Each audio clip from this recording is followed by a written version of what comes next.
Now, if you live in an area, anything like the Atlanta metro area, like I do, you are seeing a lot of assisted living communities pop up everywhere.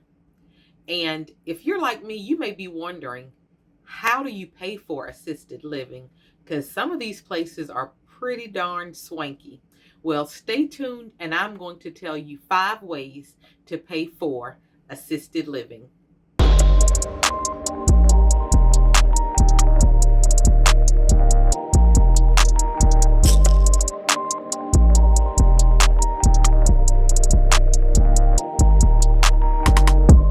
So, as we age and as our parents age, it's important to understand financial options for elder care. And one of those items we need to understand is assisted living. What is it and how to pay for it? Many of the assisted living communities have several service options, such as independent living, then you have assisted living, memory care, respite care.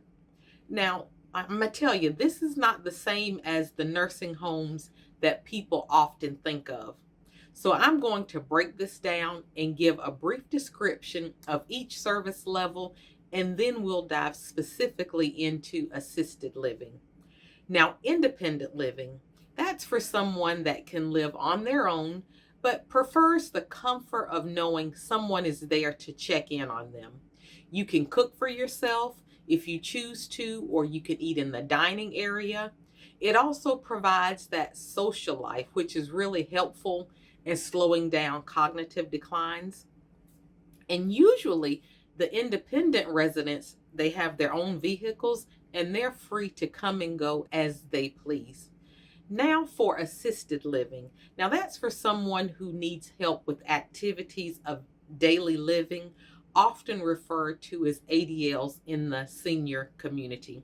So this may be someone that needs help getting dressed or getting in and out of the bed or feeding themselves, just to name a few.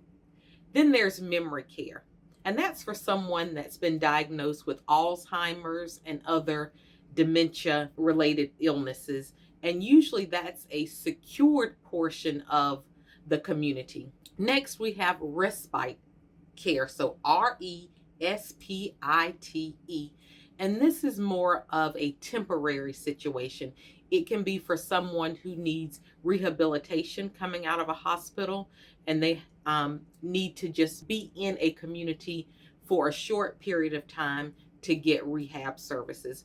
Or it could be to help a caregiver that may need a break. And so you can get respite care or temporary care for your loved one, just to give you a break or to allow you to be able to go on vacation. As I mentioned previously, an assisted living community is not a nursing home.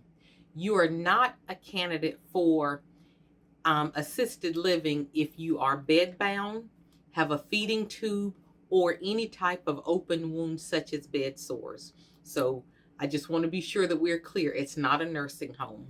Now, before we get into cost and how to pay for assisted living, let's talk about a few benefits of assisted living. One is you have staff available 24/7 to help with the activities of daily living. Number two, residents can have private apartments that allow them to bring in some of the comforts of home. They get to decorate on their own, bring in their own furniture. And then number three, as I mentioned before, there's social engagement. You get new neighbors and new friends, and usually there's a pretty lively social calendar. And there are many benefits of having social interaction. Number four, it encourages a healthy lifestyle because you have exercise built in with the social calendar.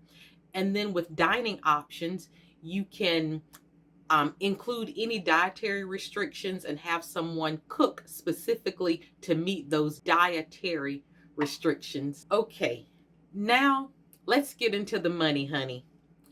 Average monthly costs for entry level assisted living care, and this is based upon some of the communities that I have visited personally in the Atlanta metro area.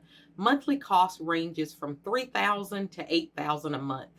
Now, there are many factors that impact the cost, such as location and the level of care that's needed. Standard services usually include your meals, housekeeping, and laundry once a week, transportation for medical appointments, and that's within a certain mile radius, and then your weekly grocery shopping, and there's usually fun outings that are planned, as well as your access to your activities and amenities. Depending upon the community, your internet and cable may be included, and you don't have to pay utility bills. Now, there are some communities that are all inclusive with pricing, and then there are others that offer standard services, and then you pay a supplementary charge based upon the amount of assistance that's needed. Usually, your first level up is what's called cues and reminders. And that just means the person needs to be prompted or reminded to take their medicine or to get dressed.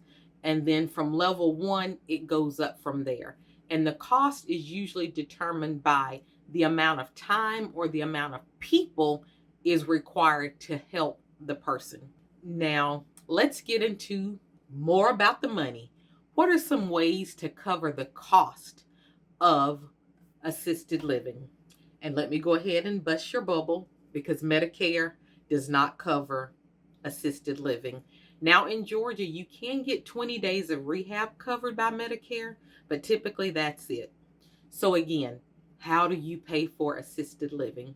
Well, one of the ways is that you can use your Social Security. So a part of your or all of your Social Security check you can use to pay for or pay toward assisted living. Then there's also Veterans Aid and Attendance if you meet the requirements. And I know a couple of the requirements. One, you have to have served during wartime. Number two, you have to need help with at least 2 ADLs or activities of daily living. Now, I'm not a veteran specialist, but the good news is I know a few. And if you meet all of the requirements for a single person, you can get around $2,229 a month to help cover assisted living costs. Also, another way to pay for assisted living is long-term care insurance. But when you're looking for a policy, make sure that it is specific about what it covers. Pay close attention to the daily benefit amount, the length of time the policy will pay out, and the waiting period. Number 4, money from your retirement accounts or other investments. So for example, 401k, IRA, or a CD.